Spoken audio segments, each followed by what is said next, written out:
And welcome back, Moose family, to another edition of the FlanFan Show. Once again, your host, Jason Blaze, alongside Low End Theory and Jim Flanagan. How's it going, guys? Yo, yo. Hey, what's going on, man? Doing good. Were you looking for more, Blaze? I'm sorry. Hey, Blaze, how are you? It's been a great weekend. I feel great, and I beat B.D. Smith's friggin' ass last night. Okay, now you can continue.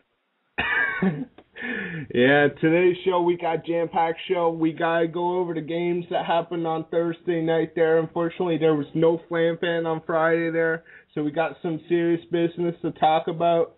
You guys want to do any shout-outs before we get down to the series from Thursday? Yeah, actually, if Flanny doesn't mind, I'd like to go first. I'd like to give a big shout-out to O'Banion88.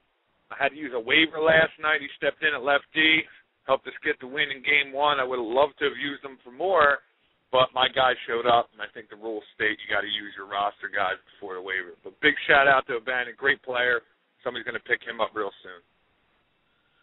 Yeah, I believe Jim knows a little bit more about this guy. Jim? Yeah, definitely solid defenseman. Played a lot of games with this guy, man. I mean, you could take a look at the League Daddy stats, always there for the waiver games, and actually been called up to a couple games this week as well. And if you guys checked out the Moose Letter, the magazine made its comeback this week, last night. Great addition there. A lot of work put into that. O'Banion is actually on there, one of the interviews about his waiver experience here so far in the Moose Hockey League. So. Yeah, big time. Hopefully we can talk about that a little bit. I was just hoping to make it a better experience for him than he had earlier in the season with fun bags and reading the Moose Letter today. I didn't realize that until I read it today, or I would have definitely commented last night. But just want to say it's a hell of a defenseman there. So if somebody's looking, I know we got to pick up other guys first, but if he's out there, man, he's worth grabbing.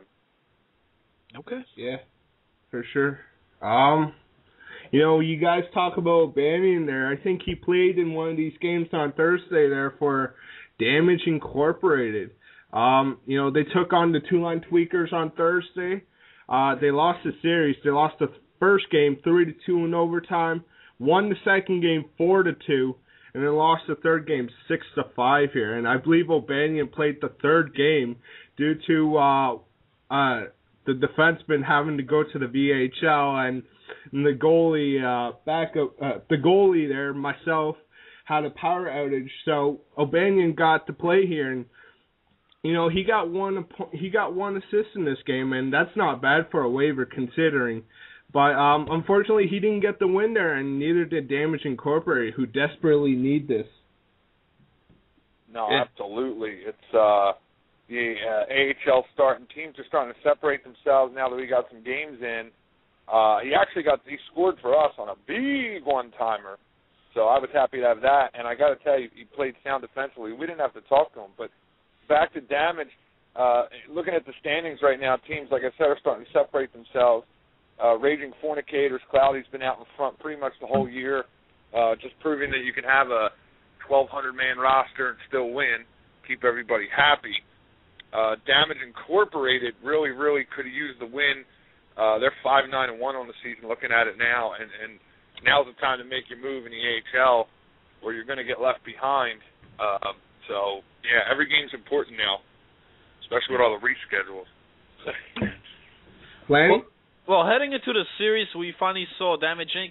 They actually did make a lot of moves heading on into this series, and they did make a lot more moves after this series, which we saw last night. But on here, we saw a new team here, a team that actually competed with their opponents here, almost took the series, and they played a great team here. Game went to overtime. They won one, they lost one, and definitely a lot better improvement than the way they started. I think they were like on a 5-game losing streak before this series took place here. So I think Colonelli is definitely doing a much better job now. I think with the moves that he made, definitely improved the team, and especially when we get to the series from last night, I think this team has gotten a lot better than they started out with. Yeah, Colonelli's had a rough go this year. He's definitely been a victim of some call-ups, and I know he's got a few issues with that, and that's something we can definitely touch on a little more in depth later. But he's definitely been dealt a bad hand from the get-go, and he's done his best, like you said, Flanny, to make some moves and try to improve his squad.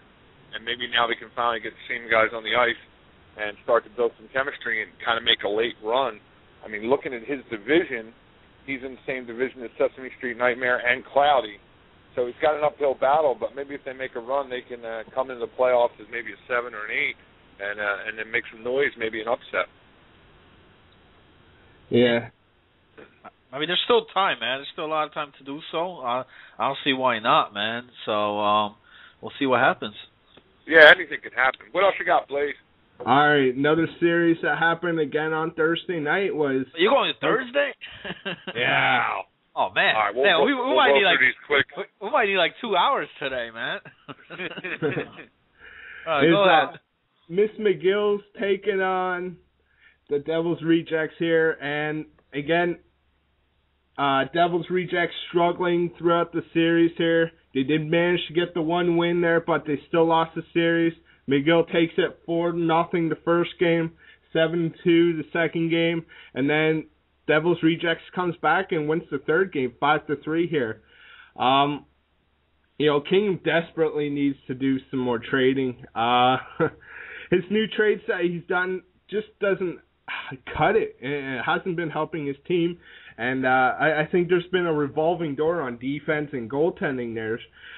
He's got to get some steady guys there. What do you guys think? Yeah, but what can he trade for, Blaze? I mean, not that he hasn't made an attempt. I mean, I give King all the credit in the world trying to recognize the problem and correct it, but at some point, and being, where we're at in the season, you have to try to roll what you have, and making a trade doesn't always solve a problem. And if you keep moving guys in and out of the lineup and you can't get any chemistry going, it's going to be a tough go for him. I know that, I traded him Yeti and Noose, the goalie, for Rocco, and I know that Yeti wanted to play. He's a guy who will be there every night, and I was hoping to, that would help him, but apparently they just can't get the chemistry going, and I'm not sure trade's going to help. I got to be honest, maybe they just kind of settle down what they have and just try to go one game at a time, because they also played last night and they had a tough series. Well, for Tony Soprano's team on here, heading into the series against the Devil's Reject, they were horrible, man. They only had like 3 wins heading into the series, but they pulled up their first series win here, which is great. You know what I mean? For Tony Soprano, a guy that came in last season as captain, who struggled majority of the season here, he got his first series win, and I think we saw Hugh Laurie for the first time in an AHL series here, which I think may have changed the outcome here of this series. They beat Devil's Rejects, but Devil's Rejects is a struggling team, man. There's a team that I think is even worse off than Tony Soprano at this point. And Tony did a great job, man, especially last night. They came off with a huge sweep last night when we get to that series. So he's at 8-7 right now, above 500. I think things are looking up here, man.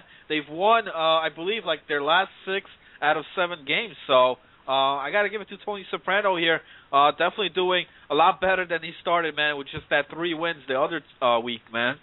Yeah, no, absolutely. Now that he injected Hugh Laurie in there, given Shadow somebody to kind of get him the puck, anything can happen for that team. And now finally he's settled down. I want to give Tony a shout-out for not taking any crap and basically getting ready to rule one anybody who is going to cause drama for his team. He's definitely laid the law down with anybody not showing up for games or claiming VHL games. So definitely a shout-out to Tony for being, improving from last season. He had a rough go as a captain. Seems like he's learned from his mistakes. And this is a team that you definitely have to watch out for come playoff time. They got some veterans there. Hugh Laurie's probably going to be available for the whole playoff. So this is a team that only have to get to the playoff, and like you said, Flanny, it looks like they're turning things around, especially after last night. What else you got, Blaze, since we're still on Thursday? And the guy, besides Hugh Laurie, man, the guy that's really stepping up, man, is Shadow Soleil, man. This guy got 28 goals, 22 assists, 48 points on the season already here. They just got to keep giving this guy the puck, man. So, hopefully, maybe Hugh Laurie plays a couple more games for this team. But it looks like they're doing pretty good here the last couple of games, man. So whatever they've been doing lately, that's what they got to keep on doing, man. Absolutely. Please, let's try to roll through them so we can cover everybody. You know what I mean? All right. Walk of Shame takes on the Sesame Street Nightmare. Oh, I get to talk about this one? Ooh. Yeah, going into the series, I think I will say that as a team, we definitely underestimated Spoiler. He had made some trades and didn't have a really good record. And let me tell you that they came out the first game and they shut us down. We could not do anything against them. And they ended up beating us 3-1 the first game. And we all kind of walked away really impressed with the squad. But, of course, we kind of pulled it together and we took the next two. And USSR Sniper, showing why he was the number one pick, took over game 2 and got us rolling. And then everybody kind of fell in line. Big game from Philly's Pride. And Rocco has been amazing since I got him in a trade. He's gone anywhere we need him, defense, forward. And our goalie, Just Too Quick's been great, too. So, yeah, we took the next two, and it was a really good series. It was a lot closer than the score dictated. And I got to give credit to Spoiler. Watch out for his team. They play together. Go ahead. I think you played in that one of those games as well, too, Lowen, man. But yeah, that well, I ended up playing net last night, so we can talk about that. But yeah, our goalie, I think our goalie got grounded. Just Too Quick got grounded sometime in the second period of the second game. So he finished out the game as he was getting beat. He was getting beat with a belt as he was finishing the third period of game 2, and he hung in there, and we appreciate it. And then I had to jump in the place for game 3. I actually think I got a highlight. I think there's a highlight in there from me. So we'll see. Go ahead, Blake. All right, last series of the night. Raging Fornicators sweeping We Killed Kenny. 3-2 in overtime first game, 7-1 the second game, 9-1 the third game. This wasn't even close. It goes to show that Cloudy's team is still dominating, and We Killed Kenny is still hovering mediocre-wise. And, it is what it is. It happens. And this is exactly the way it should have been, according to the statistics of the season. Wow. What can you say about Cloudy?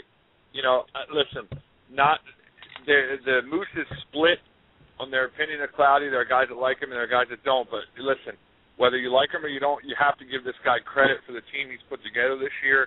They've been out front since the beginning of the season, and they don't look like they're going to let up. And Cloudy has to be given credit at this point for putting this squad together of players, and they're just steamrolling right now. Steamrolling. Agree, yeah, man. I think, at this point, this is probably the team to beat here in the AHL. Sitting at 17-2-2, 36 points, Cloudy Days. We talked about him a bit on Moose Roundup. We gave you guys inputs. And, with a huge roster like he has, he doesn't really need any call-ups, any waivers. He's got his squad there. Whatever he's doing right now, it's working. And he's had a successful week after week, and even starting this week off, another series win. So only 2 losses in regulation for Cloudy Days. Not bad at all. No, amazing. All right, guys, let's move on to last night's series here. Some more recent games here. Let's actually start off with Lowen's team taking on We Killed Kenny. And, no problem. I'll give you the little backstory here. I'm pretty cool with BD. We've been friends since I came in the Moose. He was one of the first guys that kind of, I don't want to say took me under his wing, but kind of showed me the ways of the Moose when I first got here. And we've been friends since I got here. So when the captains were announced, I went out on a limb and told them that whatever team we drafted, I was going to beat them. It didn't matter. So that was kind of going into the series. And we came out and we did not have our goalie last night, and we did not have Sniper for the whole series, and we didn't have Philly's Pride for the first game. So I didn't find out until 6:30 our goalie wasn't going to be there, so I had to play net again, which I'm not comfortable doing at all. But we took the first 2 games pretty convincingly, and the side note of the series is we went in knowing to keep an eye on Clark Kent, a rookie who's pretty much leading the AHL in scoring. And we kept an eye on him, and Rocco basically followed him around the ice and lit him up. And some added motivation is Rocco is a Boston fan. And for whatever reason, they picked Canadian jerseys for the first game. And Clark Kent's player name is Max, what the hell is the guy's name for the Canadians? I'm not going to pronounce it right. But starts with a P, so whatever. Big fail on my part. But anyway, Rocco got a little extra fired up, and I think he had 6 hits on him in the first game. And just following him around, we were able to kind of neutralize him, and that was the key to us winning the first 2 games. Where I screwed up was I got a little full of myself and went up and played right wing in the 3rd game and let Rocco play net. And we got smoked 8-2, and it was totally my fault. I could not play forward at all, and I screwed up the entire rhythm of our team, and I cost us a possible series sweep. But we took 2 of 3. And we played really well considering we didn't have our regulars, and I couldn't be happier. The team's just playing amazing right now. Okay. That explains it, man. I was wondering why Game 3, all of a sudden, We Killed Kenny come out 8-2 win. But you guys, nonetheless, got the series win. You know, it's big when you're missing your goaltender. You guys scrap around here and there. And then, you know, taking 2 out of 3 against We Killed Kenny, you know, it's not bad at all, man. B.D. Smith has been doing solid so far here this season. Big loss here in this series, though. But I don't know. Hopefully you get your goaltender back on there. But I like that forward line you got, man. Philly's Pride, Rocco, and this newcomer, RBB, Paper Walls, man. Those 3 amazing. up front, I think doing a phenomenal job for your team, man. Yeah, I just, Flanny, when I say that I lucked out, I can't be, you know, I'd love to take a bunch of credit, but I got very lucky to scout our RBB Paper Walls early and targeted him. Philly's Pride actually played in the Moose season 4, so he's got a little bit of experience in Sniper. Everybody knows what Sniper can do when he's there. And when those guys have such great chemistry together, and then the fact that I have Rocco that I can kind of plug in, you know, and not miss a beat, I'm very fortunate to have that. And I just realized the reason I'm able to play net and win games is because I have Johnny Blaze, of all people, and Brady Boy 12 playing D in front of me. If they weren't there, I wouldn't be winning. They make me look good. I only got to face 10 to 15 shots, and most of them I can get a handle on. So I'm winning in spite of being a bad goalie. It's because of the D in front of me. They've been amazing. I mean, we lost T. Diddy early on to a permanent call-up, and that hurt us because T. Diddy's a really good D. But it's like I said, Blaze and Brady won the series for us last night on the D end. I think Blaze and Brady Boy, I mean, these guys proven defensemen here in the league, and you know, doing. I mean, as the goaltender. I mean, I haven't heard much about just too quick. You know, your goaltender on there, but you know, with Johnny Blaze, Brady Boy, man, I think those 2 guys up front there, man, on D, and as long as Sniper and Philly's Pride keep putting up the points that they have been so far, I think you guys should be fine, man. Yeah, I had a little problem with Newf early in the season when I drafted him. Just communication breakdown. I'm not sure what happened. I ended up trading him, and he seems to have gotten it worked out. But just too quick, I picked up both waivers. And Flanny, when I tell you, the kid saved our season. He's been money in net and just solid and saved our season. And he even quit the VHL for us. You know, there was going to be some conflicts, and I asked him if he could because I'm not comfortable playing net, and he did. And he's missed a bunch of VHL games to make sure he plays for us. So you can't ask for any more from a guy, and not to mention he's just a really good goalie. So every one of these guys has contributed to us being on the winning side and winning games. And I'm telling you now, not that, you know, every captain will say this, but with the guys I got, I'm very confident that we can make a run for the Antler Cup. Without a shadow of a doubt, I just have a great team. Okay. We'll see, man. Good luck the rest of the way. I don't know how long you're staying on the show here, Blaze. I don't know how much more games we got here. Actually, there was all 12 teams, I think, played last night, man. I don't know if that's AHL first, but I'm good to stay. I can stay till 6, so we can just roll right through if you like. Okay. Is Blaze still on here? I haven't heard him, man. Yeah, I'm here. I'm just listening. Okay. I thought we lost you for a second, man. We got rolling there, pal. Sorry. Let's go on. Raging Fornicators taking on, once again, the struggling Devil's Rejects. The Devil's Rejects upset the Raging Fornicators, winning the first game 3-2 in overtime. But then, in true fashion, the Raging Fornicators dominated, and the Devil's Rejects fizzled out like they're nothing. And Rejects lost the second game 6-0, and then lost the third game 10-4 here. Other than the upset first game there, it's business as usual for these 2 teams. The team that struggles continued to struggle. The team that dominated continued to dominate. Enough said, in my opinion. What do you guys think? Yeah. Wow, man. Cloudy. Wow. I mean, as a captain, I keep an eye out for him at all points. I mean, I'm looking at the stats from the 10-4 game. They had 20 shots. So they had a 50% shooting percentage. They scored 10 goals on 20 shots, and they only had 2 hits. And I'm just looking over the stats here. Now I see you via me 99, 4 goals, 3 assists. It's Butters, 4 goals. Cloudy only had a goal and an assist, so he was probably playing a more defensive role, and they shut him down, guys. A little Squint has been playing great net for him. I've seen the highlights. Cloudy's going to be tough to stop, Flanny. He's just going to be tough to stop. Well, on here, besides that upset win in the first one, Squint didn't play in game number 1, man. And we mentioned it on the Moose Roundup show, Blaze, last night. This rookie, this Squint guy in net, man. I mean, you take a look at his stats. I mean, he played 18 games in net for Cloudy Days. He won 16 of them, and he lost 1 overtime loss. So he only lost 1 game in regulation. He's got 4 shutouts already on the season, 84.6%. When you got a great goaltender like that, and then you put the players that Cloudy has up front, you know what I mean, with himself, Cloudy Days already got 53 points on the season. But other than that, he's got wingers that, first time I'm hearing these guys here in the league. It's Butters, who's got 64 points. Now I see why you envy me. He's got 60 points, man. I mean, these guys combined like almost 200 points on the season already, man.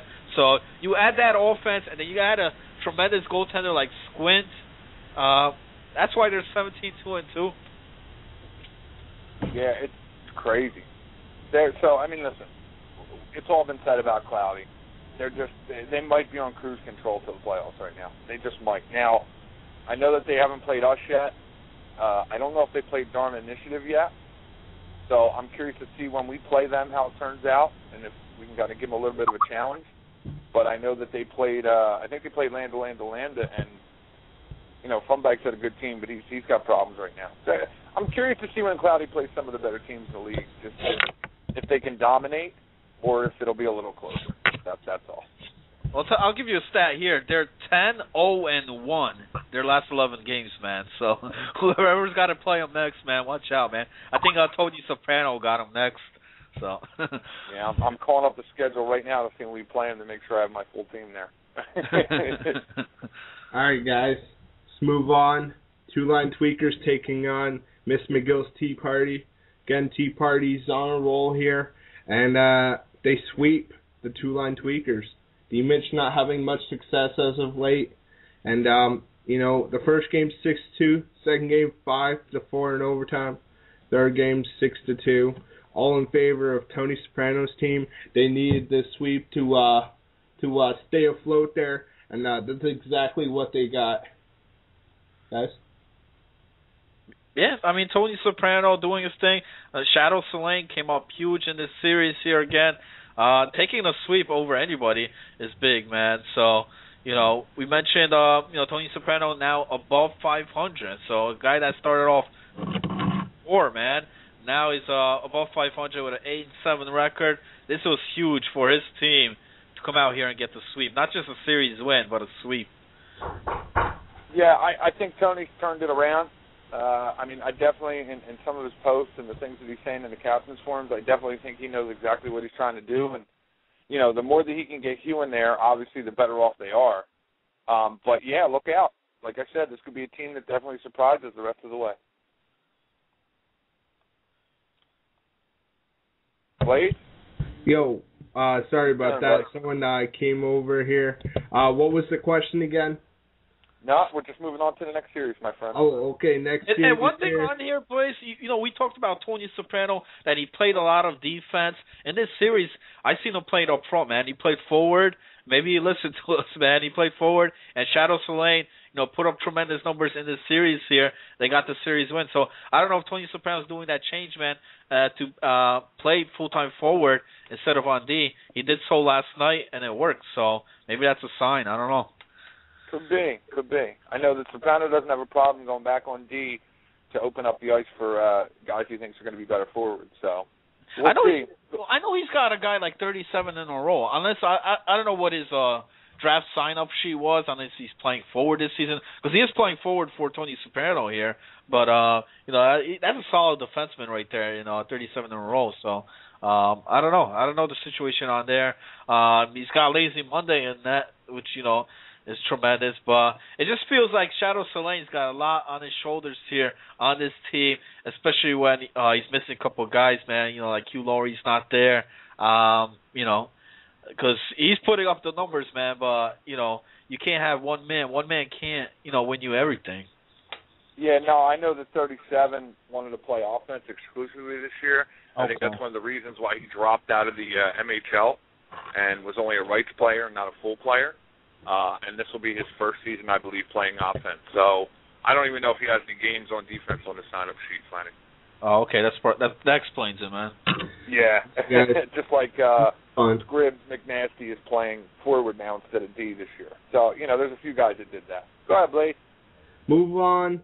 Slow Children that play actually win a series here. I believe this is their first, or maybe not. After that first week, they had a pretty good first week, and then after they lost the stupid 3, the retarded 3 there, they've been downhill. But with the recent trade Saints done, they've been doing well.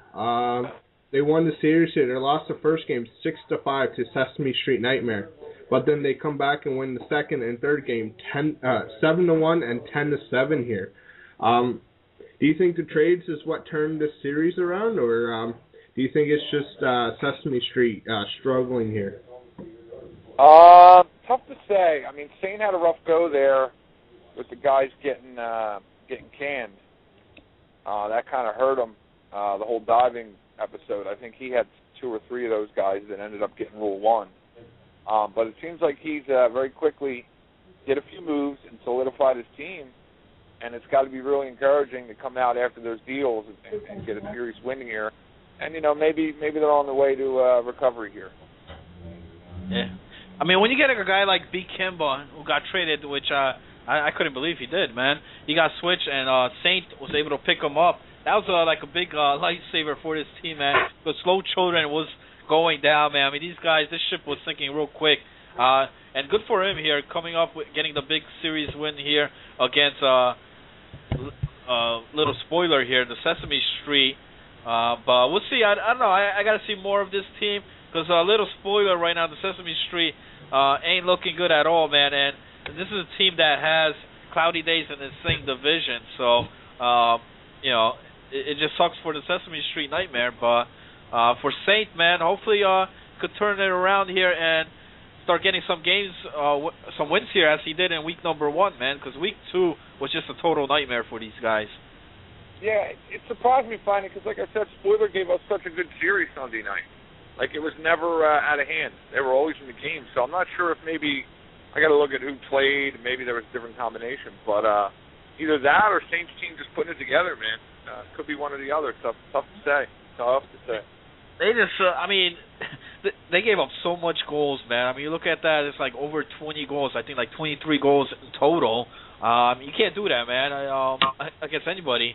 And, they got to find a way, man. I mean, this Sesame Street team, I mean, you look at that team, they got the players, man, but I think maybe they won one series this year so far, and everything else has been a loss. Either got swept or maybe came out with one win, and right. Ain't gonna cut it, man. I mean, they got Damage Inc. next lined up, who's a team that I think has improved here. Well, for this team, a little spoiler, I don't see much improvement here from week to week.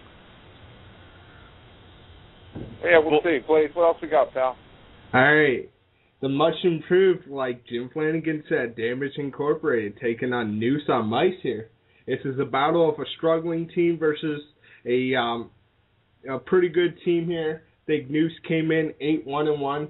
They left 9-2-2. That's right. A huge upset here. Damage Incorporated takes the series, wins the first game 4-2.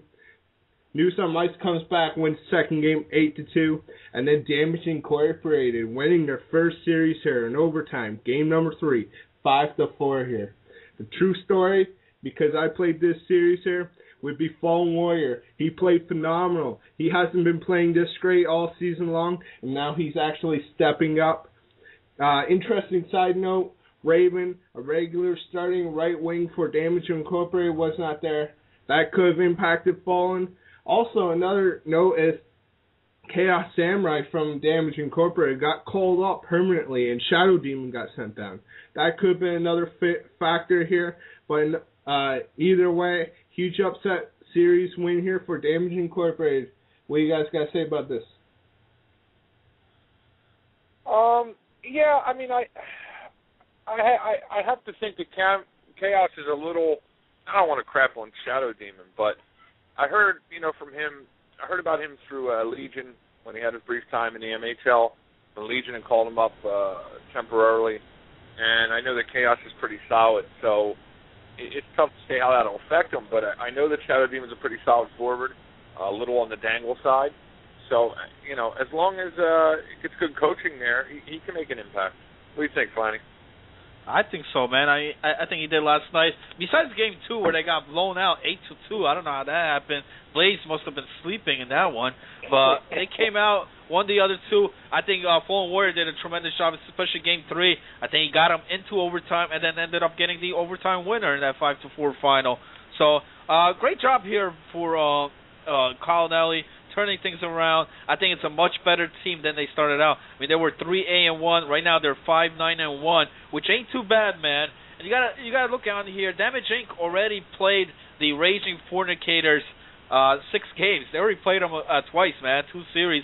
So they're done playing against Raging Fornicators. Now they got to play all the other teams here in the AHL, which I think they could turn things around. But if there's gonna be a team that makes the playoffs here, a playoff run, I think Damage Inc. still has it here. Don't let their record fool you here, guys. Yeah. Wait. Again, with the new trades that Colonelli's done, he has made his team better. And again, with Fallen Warrior, he stepped up his game last night. Matty Bissell actually played forward there. And that line looked pretty good. It'll be interesting to see how Shadow Demon and Fallen mold with Raven there and see if they can get more dominant or if they will go back down to the gutter there for their next series. I believe they're playing Sesame Street Nightmare, another struggling team, so it'll be an interesting test. Definitely. I think we just need Jason Blaze to step up, man. Yeah, you got to save some pucks, dude. All right. Last series. That 4.47 goals against average ain't looking good so far, man. Yeah, Blaze, you realize that I have a better goals against and save percentage than you do? You gotta figure it out. I just wanted you to know. Joe 9692, man. I had to deal with the most breakaways in the Moose. I guarantee it. I at least deal with 10 a night in a series. So. Well, if it makes you feel better, I can rattle off my stats from last night. Let's see. Game 2, 15 shots against, 13 saves. Game 1, 14 shots against, 10 saves. Yeah, dude, I got you smoked. I think I got you beat by like a goal and a half in goals against. What the hell's going on over there? I don't know, man. All right. Last series. That's another show. It is. Last series. I'm not exactly a superstar over here. Dharma Initiative taking on Lambda. Dharma takes the first game, 4-3. Dharma takes the second game, 4-1. Lambda comes back and wins the third game, 6-4 here. Lambda. Wow, where to begin? Decline and Dharma, they've been staying at the top level there. Discuss, guys.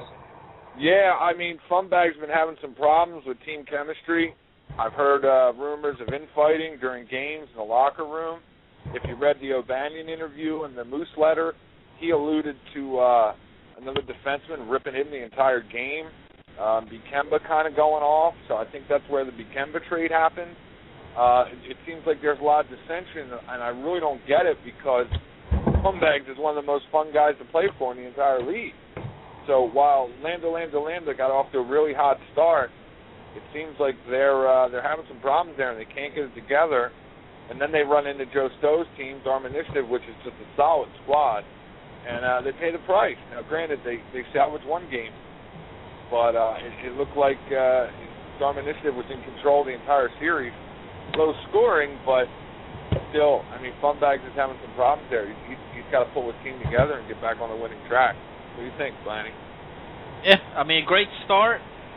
You know, they only lost like 1 or 2 games week 1, and then came the fire sales, man. Then came this trades, this hit that, and then you know you kind of lose your chemistry when this happens, man. So did Funbags pull a lot of trades here this season? Yeah, he did, man. What he was looking for, I don't know. Is he looking to rebuild the championship team from last season? Was there locker room drama leading up to this? Who knows, man? I mean, but what I could see on here, Landa's a different team than the way they started out.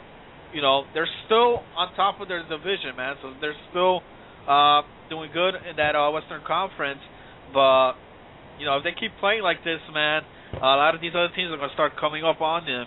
And I don't know, for Funbags, the trade so far doesn't look like it's paid off, man. But, you know, we'll see what happens. All right, guys.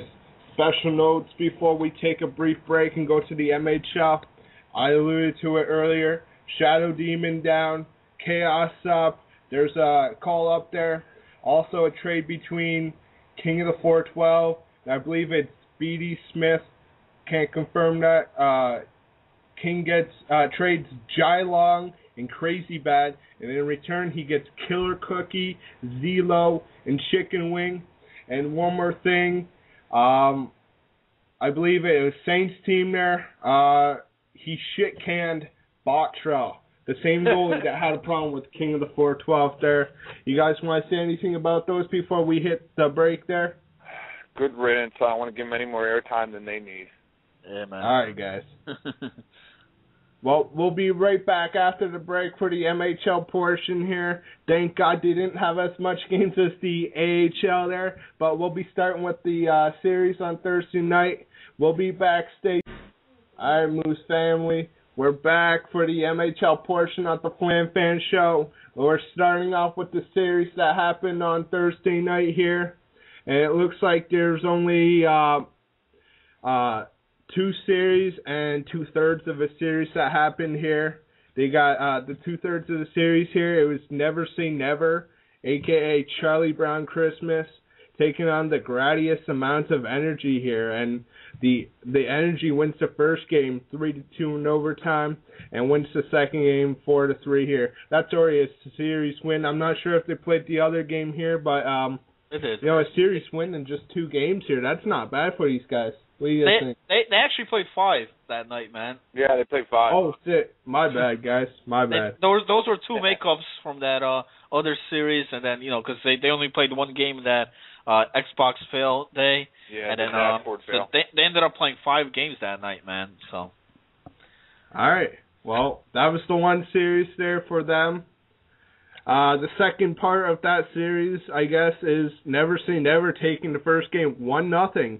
And then in the second series here, the Amounts of Energy wins the series again, 5-4 in overtime, and then 5-3 in the third game there.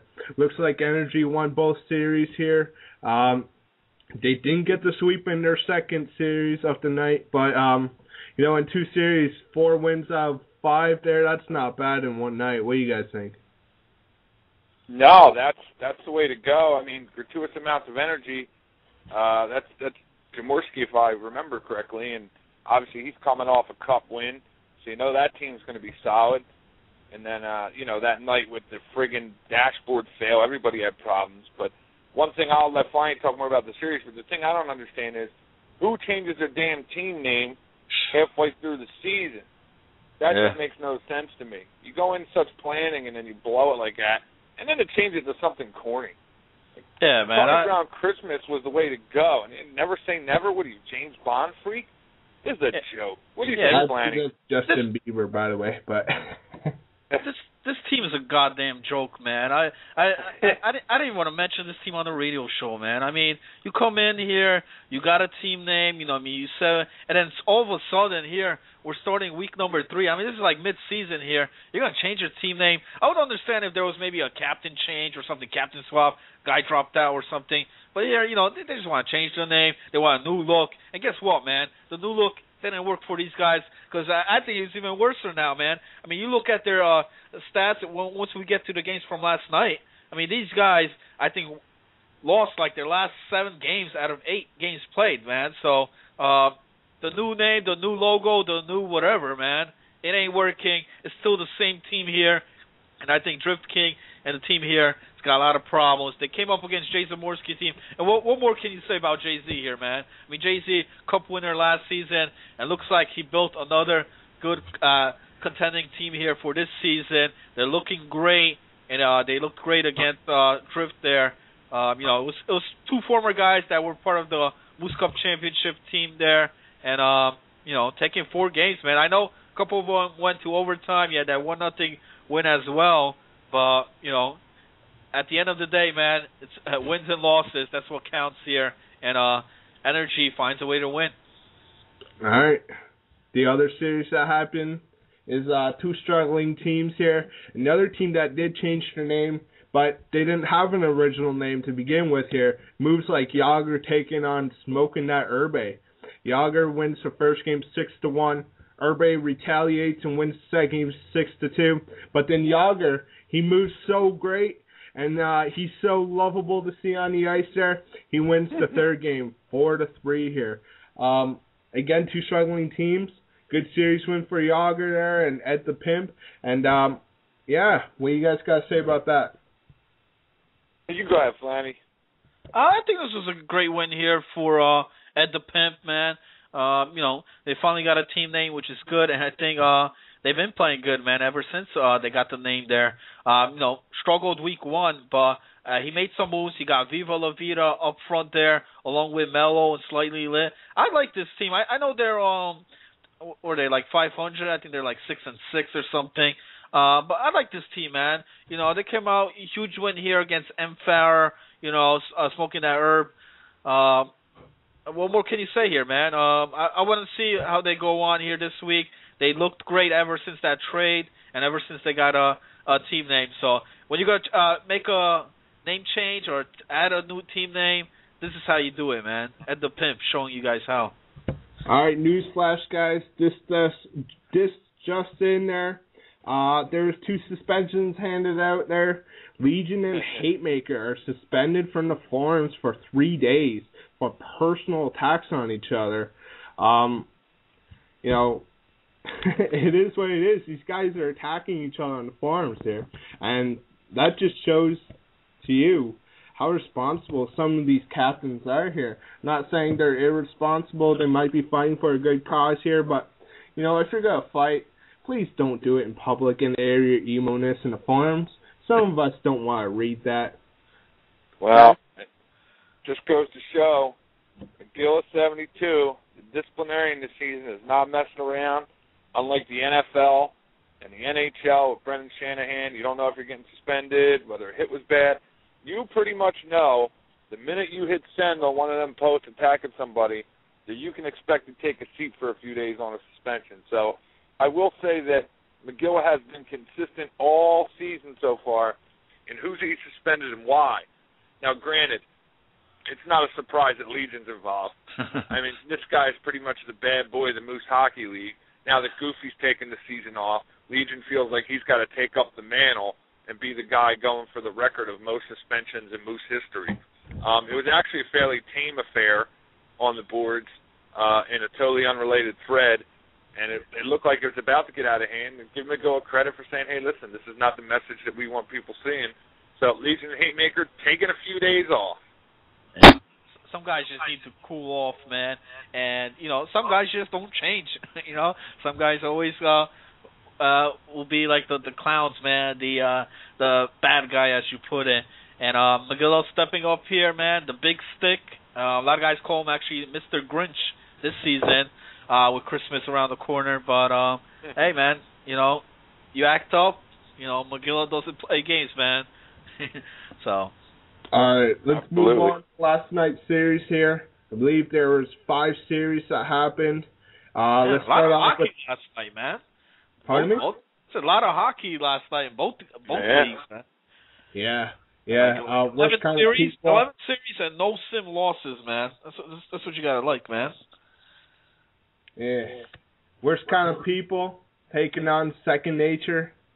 And again, Second Nature struggling, and worst kind of people just toppling over them, sweeping Second Nature, winning the first game 6-4, second game 3-2, and then the closest game 6-5 in overtime here. Sober, he's tried trades, he's tried call-ups. This guy just can't catch a break here. Do you think it was from the draft that he screwed up, or do you think it was just his team in general that sucks balls? Ooh. Wow, that's a loaded question. I think it's a little of both. I think Silver's kind of had a run of bad luck here. Tried to make a deal, and it definitely didn't help. I think Flanagan can correct me, but I think that Silver had a deal made, and he got busted on a counteroffer earlier this year. I might be getting them mixed up. But here's what I can say. It is my favorite team name, if that helps at all. I don't know. What do you think, Flanny? Well, I mean, last night I thought Sober's team played the best they have so far this season, man. I know they didn't win any games, but they played them close here. And this team, worst kind of people, led by Timeless. Not that much people are talking about these guys yet, man, because maybe they haven't played as much games as some of the other teams. But they're 10-2-1. You look at the Moose Letter, you look at the power rankings, they're up there, man. Timeless, led there. Along with Haymaker on there, Courageous Cootie, Flexible Pancake. This team looks hot, man. They played against a real solid team. I think probably one of the top teams here this season, if not. For Sober, it's just, he made the swap. He picked up Kuzi. He's got Seagull on there. And Tackle Dummy. I think just a lot of movements. Not much chemistry. But I think these guys will get a couple more wins now, but as far as making any type of playoff run, I don't see much happening here for Sober's team. All right, moving on here. Duke taking on Never Say Never, the team that changed their name throughout the season here, and what a joke. Yeah, maybe we should just ban them from the show. The team that shall be not named is how we will talk about them. And maybe we should just ban talking about him on the FlanFan for making such a dumbass move. How about we just call him whatever we want to call him? Yeah. How about Never Say Win? How's that? How about the dipshits taking on the chronically arthritic Fappers here, and the Fappers takes game 1 2-1, game 2 7-2, and game 3 in overtime 4-3 here. That's a sweep for the Fappers there. Duke once again dominating, and the dipshits again. They sunk below 500 there. What do you guys think? Yeah, man. Hey, listen, they are living up to Flanny's description. They are a joke. Yeah. And on here for the Fappers, for Duke, with Daly, ever since they got Sacred Silence on there, this team is hot, man. They're 10-2-3, and this is a team that played JJDM not too long ago, I believe last Thursday, came in there and beat them up, man. You guys could check out that video, but they pretty much came in there and beat Serious Business Cats. They won 3 out of 4 games played on Thursday night, and that loss that they lost to was a double overtime game. So here's a team that's a contender, man. I mean, you take a look at the teams. I mentioned Timeless's team, you mentioned the Cats, we mentioned Jason Morsky, but what about the Fappers here, man? With the Duke and with Sacred Silence, this team looks like a full force, man. And you take a look at their last couple of games here, man. They're on a 6-game winning streak, and they play Timeless, I believe, next. So that's going to be an interesting matchup, man. I want to see this matchup here because they only got 2 losses in the regular season for both teams. So we'll see who shows up, man. All right. Yep. Another series that happened here. Moves like Yager taking on Taz's Relax and Take Notes. And it looks like Taz his team just relaxed too much there. Lost the first game 4-1. The second game 2-1 they lost again. But then they woke up through the series there and won the third game 5-1 here. Again, good series win for Yager. Taz there, even with his call up of chaos, he still can't get it done here. What's the solution for this team to rebound their luck here? Tough to say. I mean, there's still a lot of games to be played. They can maybe look to make a deal, but it looks like most of the guys have been traded or are going to get traded. I think the guys left that are on the block are more kind of character guys, more filler guys, no stars, obviously. Although, in saying that, how many times has Kuzi been traded so far, Flanny? Yeah. So, I mean, for relax and take notes, man, I know they're 4-9. But this series here could have went either way, man. I thought they showed up, especially with that 5-1 win, man, in game number 3. That was pretty surprising.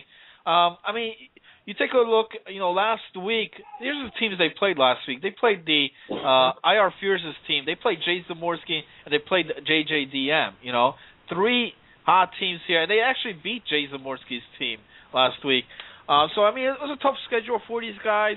Now they get to play some of the other teams here in the league, and they could have took this team, the series here last night. Unfortunately, they didn't. Maybe because of a lot of the movements too, man. There's a lot of changes happening on this team, and I don't know if the changes are final or if Taz is going to make any more moves here. We'll see. All right, another series here. Lay Tabernac taking on Beauty and the Bills. And it was best described in Sobe IR Fierce's write-up. They can have the beauty, but we'll take the wins here. And Lay Tabernac won the first game 2-1. Lost the second game 5-4 in overtime. And then they came back. And again, another shutout for Sobe IR Fierce, who's been red hot this season. 4-0 for Lay Tabernac, taking the series there too. And they took it in great fashion there with the shutout. IR Fierce, holy crap, he's had 4 shutouts in a matter of 2 weeks there. Can anybody score on this goalie or what? Wow. Sobe coming up huge.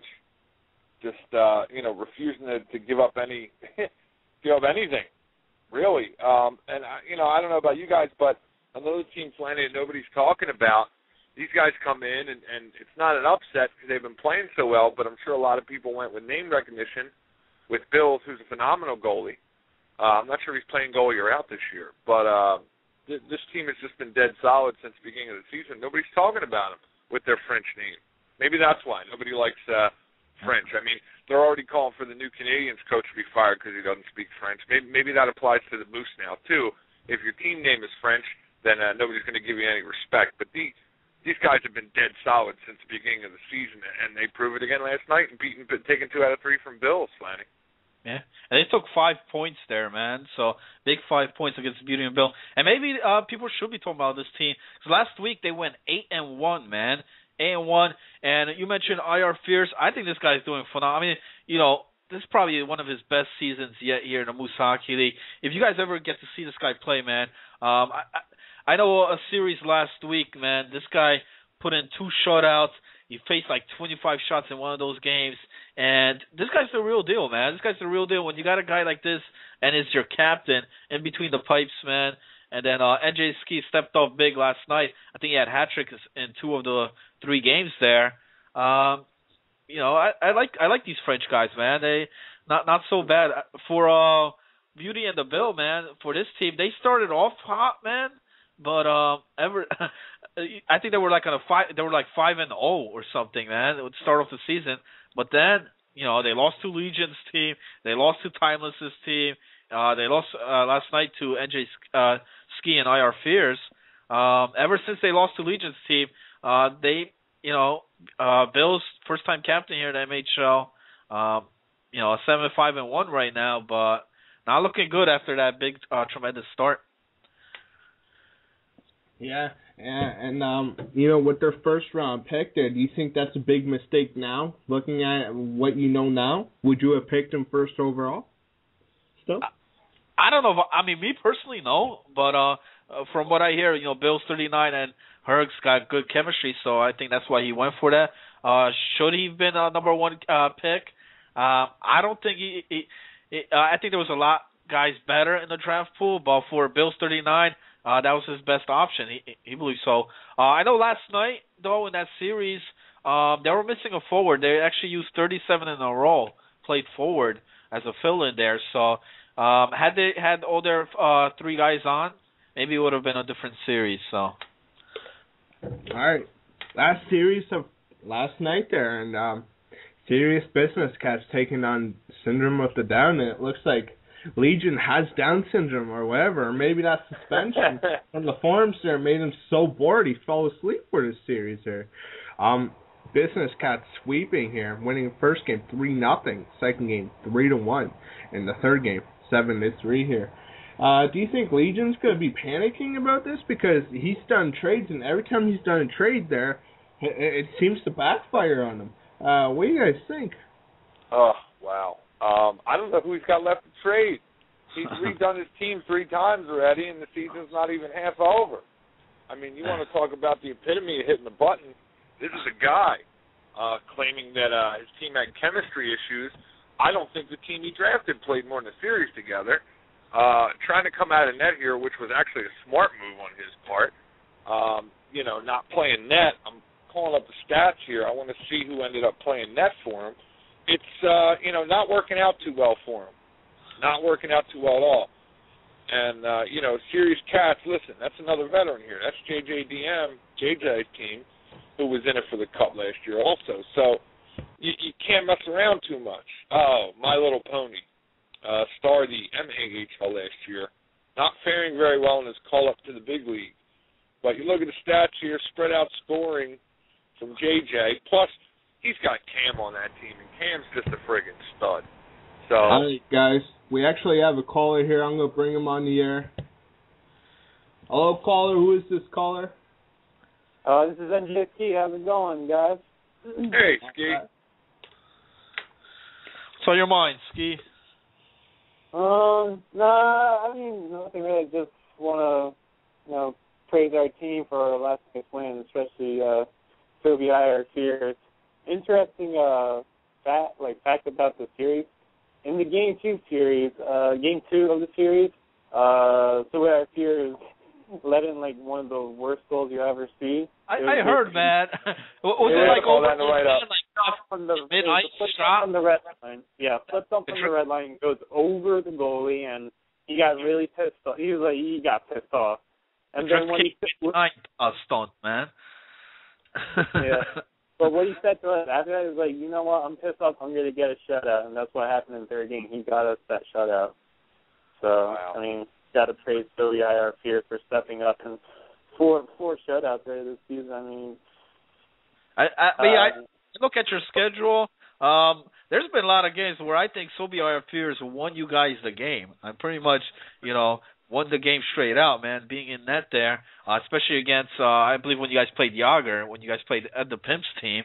And last night, I heard about that shot. I don't know if anybody got a highlight of that, but I heard about that shot from mid-ice.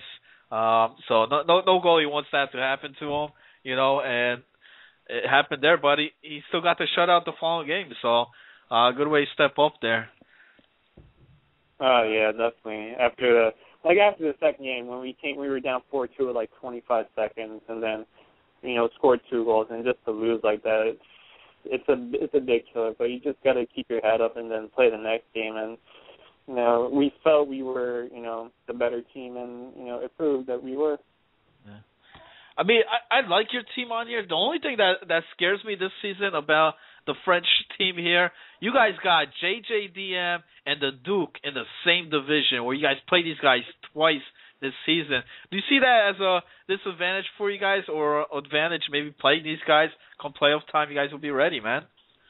When we played them the first time, we were still getting used to how we played. Between the offense and the defense, we weren't really a team at that point. But as the season progresses, we have more chemistry, and I think once we face them again, it's not gonna. Hopefully it won't be the same result, but facing against teams like JJ's and Duke's, it's a good way just to get your skill, get your game up. That's all it is, and it helps us against other teams that may or may not be as better as them on paper. So it allows us, that's all it does. It allows us to be better as a team and create more chemistry.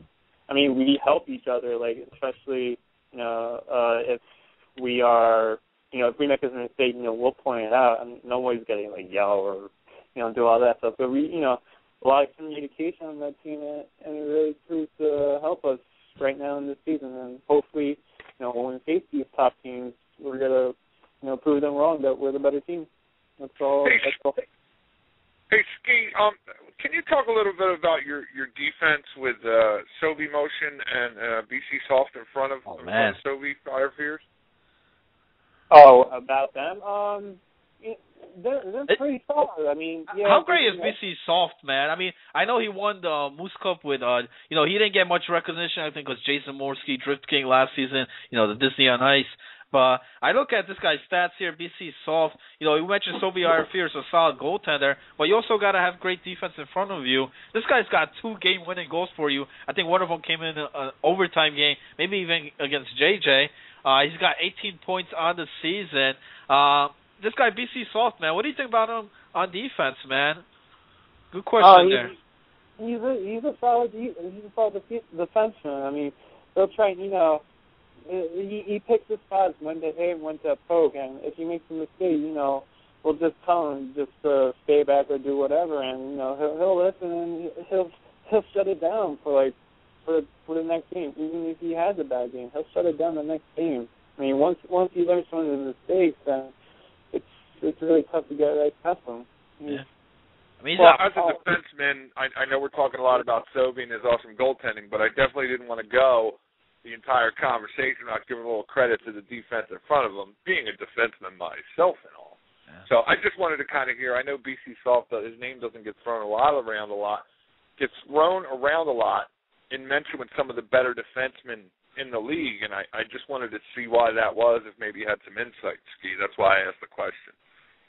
Well, I mean, they're still solid, all around, and with us, back-checking, it's going to be a little bit of an easier time for the defensemen just to, stay where they are and, make the move when necessary. When you have a combination like that, it's going to be really tough for the opposing offense to make some kind of move. That's all it is about. Yeah. Gotcha. Now, is there anybody in the league that scares you right now, or anybody you're really keeping your eye on as far as other teams? No, not really. We just got to stay confident because we know we have the talent to beat any team we can, and that's all it is for our team. We know we can win with the team we have, so there's really no team that really scares us. I mean, yeah, there are good teams that look intimidating, but if you play your game, your strategy against them, and it'll work out. You just gotta stay confident, stay positive, and if things happen, then things happen. Just got to roll with it. That's all it is. Yeah. A lot of confidence there by NJ Ski. BC Soft, 41 hits on this season. What about the other guy there, Sobe X Motion? I know a lot of guys questioned this pick when Sobe Fears made that pick there. As a defenseman, how would you rate this Sobe X Motion? Is it overrated? Should he have been in the MHL, or do you see a lot of talent in this guy, man? Oh no, I see a lot of talent. I was quite surprised because I questioned Sobe Fears about that pick. I did not know. He said that he knows what he'll get out of Sobe X Motion. Seeing him play, he makes some necessary defensive stops, especially if Fears can get to it. Sobe X Motion knows what to do, and when he switched from the right deep to the lefty, I think it was a lot better, in my opinion, because in the right deep position, I think he was having a little bit of trouble, but when he switched to the lefty, he's basically, shutting it down there, and, once you have, two guys, DC and Sobe X Motion shutting him down with us, the forwards back-checking, so like I said, it's really hard for anybody to cycle or whatever they need to do. Okay. Hey, man, Ski, a lot of guys, say this about you, say that. They say that Ski loves to puck hog, but there's one thing that they can't, besides your 3 Moose Cup championship rings, you do play a lot of great defensive forward, man. So back there with these guys, with BC Soft, and a great goaltender like Sovi Arfields and that, good luck rest of the season, man. Yeah.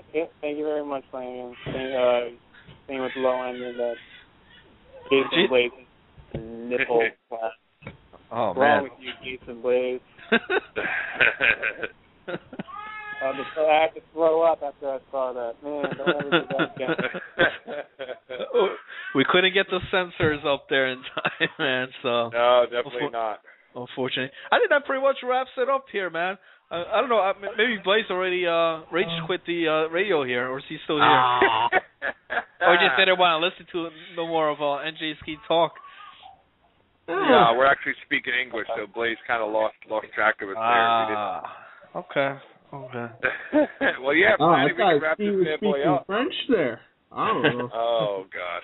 Hey, maybe Blaze, maybe you could do how I do Sports Center with these video highlight shows and stuff. Maybe we'll let you commentate on one of these Lad Tabernacle series. Do a French commentary, man. How about that? Yeah, we should do that.